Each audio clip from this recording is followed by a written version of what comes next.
Agatha கிறிஸ்டியின் நகரும் விரல் அத்தியாயம் 13 பகுதி 5. ஒருவருக்கு பயம் என்ற உணர்வு எங்கிருந்து வருகின்றது? அது தங்களை தாங்களே எங்கு தங்கியிருந்து வடிவமைத்து கொள்கின்றதோ வெளியே வந்து பிரவகம் எடுப்பதற்கு அது எங்கு பதுங்கியிருக்கும்? ஜஸ்ட் ஒரு குறுகிய வாக்கியம், கேட்டு குறித்து கொள்ளப்பட்டது, என்றுமே ஒதுக்கி வைக்கப்படாதது. என்னை இங்கிருந்து கூட்டிட்டு போயிடுங்க. இங்கே இருப்பது ஒரு நரக வேதனை. இது ஒரு நரகமே. நயவஞ்சக கூட்டம். எதற்காக மேகன் இப்படி சொல்ல வேண்டும்? நயவஞ்சகம் என்று உணர அவளுக்கு என்ன காரணம் இருந்திருக்க வேண்டும்? மிஸ்ஸஸ் சிமிங்டனின் மரணத்தில் மேகன் வஞ்சகத்தன்மை உள்ளது என்று உணர்வருக்கு எக்காரணமும் இருந்திருக்க வாய்ப்பில்லை. ஏன் அந்த குழந்தை போன்றவள் வஞ்சகத்தன்மையின் உணர்ந்திருக்க வேண்டும்?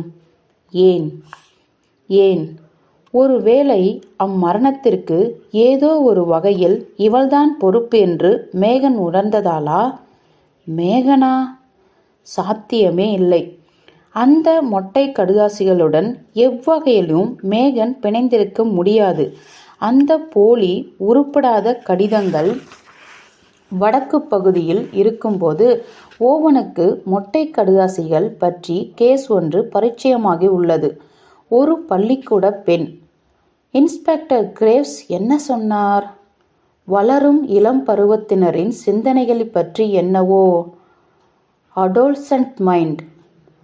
ஆப்ரேட்டிங் டேபிளில் மயக்க மருந்து கொடுக்கப்பட்ட நிலையில் அவர்களுக்கே விளங்காத மற்றும் தெரியாத வார்த்தைகளை கொட்டும் நடுத்தர வயது பெண்மணிகள், விடலை பசங்கள், சுவர்களில் எழுதும் கிறுக்கல்கள்.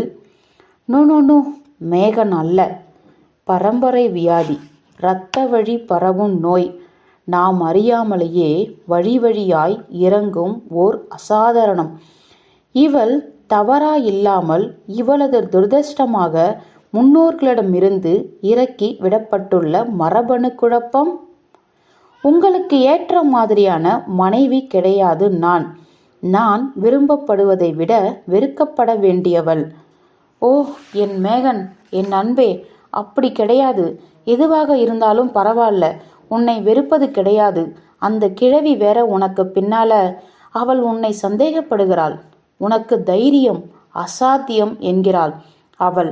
வைராக்கியம், தைரியம் எதை செய்ய? இந்த குழப்ப புயல் கடந்ததும் நான் மேகனை பார்க்க விரும்பினேன்.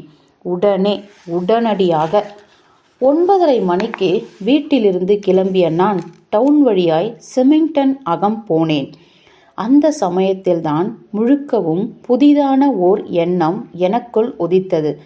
இதுவரை ஒருத்தர் கூட கருத்தில் கொள்ளாத ஒரு பெண்ணை பற்றிய எண்ணம். அல்லது ஒருவேளை நாஷ் கருத்தில் கொண்டுள்ளாரோ?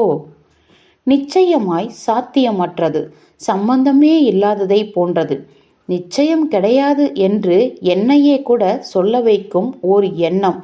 ஆனால் நிஜத்தில் அப்படிப்பட்டது கிடையாது. இது நோ, சாத்தியமற்றது என்னும் வகை கிடையாது. நான் என் தப்படிகளை விரைவாக்கினேன். ஏனென்றால் மேகனை நேரடியாய் நான் பார்த்துவிட வேண்டும் என்பது இப்போது அத்தியாவசியமாகின்றது. சிமிங்டன் வீட்டின் கேட்டினை திறந்து வாசல் வரை நுழைந்து விட்டேன். அது ஒரு காரிருள் இரவு. சின்னதாய் மழை ஆரம்பித்திருந்தது. பார்வைக்கு எதுவும் துல்லியமாய் படவில்லை. இருந்த ஜன்னல்களில் ஒன்றிலிருந்து விளக்கொளி கீற்று மெலிதாய் தெரிவதை நான் பார்த்தேன். அந்த சின்ன வரவேற்பறை. முதலில் சற்று தயங்கினேன் நான். பிறகு முன்பக்க வாயிற்கதவுக்கு நேராய் செல்வதற்கு பதிலாக மெல்லமாய் ஊர்ந்தபடி அந்த ஜன்னல் வரை போனேன். ஒரு புதரினை இழுத்து அதன் மறைவில் பதுங்கிக் கொண்டேன். ஒழுக்கமாய் மூடாமல் விலகியிருந்த திரைசீலை வழியே அந்த வெளிச்சம் வந்திருக்கிறது. அதன் வழியே உள்ளே பார்ப்பது வசதியாய் இருந்தது. அது அமைதியும் சாந்தமும் கொண்ட ஒரு குடும்ப காட்சி. சிமிங்டன் கை வைத்த ஒரு பெரிய நாற்காலியில் தலையை குனிந்திருந்த எல்சி ஆலண்டு சிறுவனின் சட்டையை தைத்தபடி அந்த ஜன்னல் திறந்து இருந்தது. ஆகையால் பார்ப்பது மட்டுமல்ல, என்னால் கேட்கவும் முடிந்தது. எல்சி பேசிக்கொண்டிருந்தார். எனக்கென்னவோ மிஸ்டர் சிமிங்டன் ஹாஸ்டல்ல விடும் அளவுக்கு பசங்க வளர்ந்துட்டதா தோணல. மேலும் அவங்கள ஹாஸ்டல்ல போடுவதிலும் எனக்கு இஷ்டமல்ல. ரொம்ப பிரியமா இருக்கேன் நான், சிமிங்டன் சொன்னார். பிரயானை பொறுத்த வரைக்கும் எனக்கென்னவோ நீங்கள் சொல்வது சரின்னே தோணுது மிஸ் ஹாலண்ட். இவனை விட சின்னவன் காலியன். ஆக பொறுத்திருக்கணும் தான். எஸ், குடும்பம் சம்பந்தப்பட்ட வெறும் பேச்சு. அப்பொழுதுதான் கதவு திறந்தது. மேகன் அங்கு வந்தாள். அவள் அறையின் நுழைவெளியே நிமிர்ந்த மார்புடன் நின்றாள். அதை பார்த்தவுடனேயே எதனாலோ அவள் டென்ஷனுடனும் மூர்க்கமாகவும் இருக்கிறாள் என்பதை நான் விளங்கிக் கொண்டேன். அவளது முகத்தசை இறுகியும் கனத்தும் இருந்தன. கண்கள் பளபளப்பாய் ஒரு முடிவோடு கனன்றன.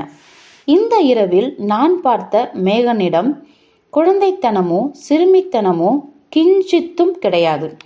அவள் சிமிங்டனை பார்த்து எவ்விதமான உறவு முறையும் கூப்பிடாமல், நான் உங்களுடன் பேச விரும்புகிறேன் ப்ளீஸ் என்றாள் தனியாய். இதற்கு சிமிங்டன் ஆச்சரியப்பட்டதாய் தோன்றியது எனக்கு. ஆனால் நிம்மதியடைந்தவராய் தோன்றவில்லை. அவர் முகம் சுளித்தார். ஆனால் வழக்கமாய் மேகனிடம் கணக்கிற்கிடையாத வைராக்கியத்துடன் தான் கூறிய வார்த்தைகளில் பிடிப்புடன் இருந்தாள் அவள். அவள் எல்சி ஆலன் பக்கம் திரும்பினாள். நீங்க ஆட்சேபிக்கலனா Miss Allan? Oh, of course not. கிடையாது. எல்சி குதித்தெழுந்தார். துணுக்குற்றவராய் தோன்றிய அவரிடம் வீழ்த்தப்பட்ட ஒருவரின் சோகமும் சின்னதாய் இருந்தது. அவர் எழுந்து கதவருகே போக அதன் வழியே அவர் வெளியேற ஏதுவாக இன்னும் அறைக்குள் தள்ளி வந்து நின்று கொண்டாள் மேகன். அக்கணத்தில் அந்த ஒரு நொடியில் அசைவற்று சென்று கொண்டிருக்கும் எல்சியை தனது தோள்களின் வழியே பார்த்தவாறே இருந்தாள் மேகன். எல்சியின் உதடுகள் இறுகியிருந்தன.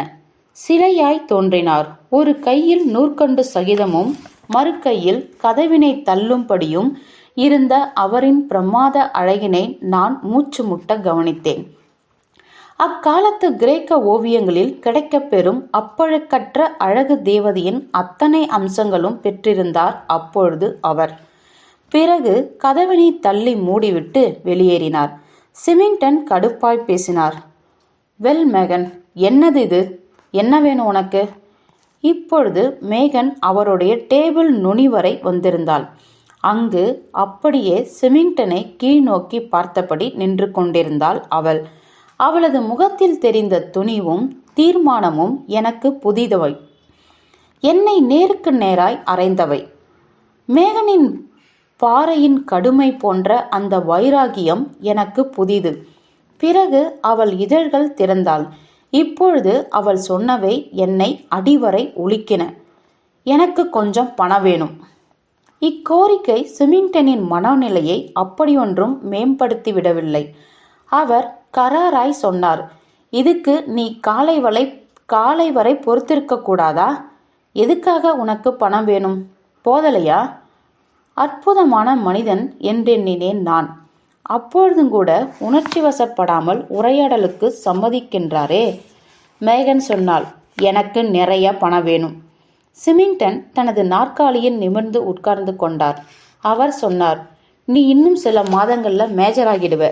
பிறகு உன் பாட்டி உனக்கு விட்டு வச்சிருக்கும் பணம் அத்தனையும் உனக்கே சட்டபூர்வமா வந்துடும். மேகன் பேசினாள். உங்களுக்கு புரியல? எனக்கு உங்க கிட்ட இருந்து பணம் வேணும். அவள் விடாமல் வேகமாக பேச ஆரம்பித்தாள். யாருமே என்னிடம் என்னுடைய அப்பாவை பற்றி அதிகமா பேசினது கிடையாது. அவரை பற்றி நான் தெரிஞ்சிக்க கூடாதுன்னு நினைச்சிருக்காங்க அவங்க. அவர் சிறைக்கு போனவர்.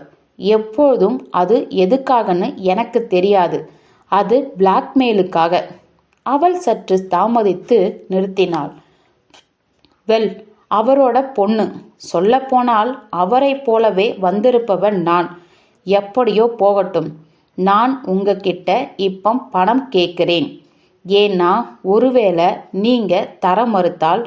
இங்கு நிறுத்திய அவள் பிறகு மெதுவாகவும் கோர்வையாகவும் சொன்னாள். தர மறுத்தால்? அந்த அசம்பாவித நாளன்று நீங்க அம்மாவின் அறையில அவங்க மருந்து பாக்கெட்டுடன் என்ன பண்ணிக்கிட்டு இருந்தீங்க என்பதை சொல்லிடுவேன். இங்கு சிறு தாமதம். பிறகு செமிங்டன் எவ்வித உணர்ச்சி போராட்டமும் அற்ற குரலில் சொன்னார். நீ என்ன சொல்றேனே எனக்கு விளங்கல. மேகன் சொன்னாள். உங்களுக்கு நல்லா விளங்குதுன்னு நினைக்கிறேன். பிறகு அவள் சிரித்தாள். அது ஒரு நல்ல சிரிப்பு கிடையாது. சிமிங்டன் எழுந்து கொண்டார். எழுதுவதற்காக இருந்த டெக்ஸ் வரை சென்றார். அவரது பாக்கெட்டிலிருந்து காசோலை புத்தகத்தை எடுத்து ஒரு செக்கினை எழுதினார்.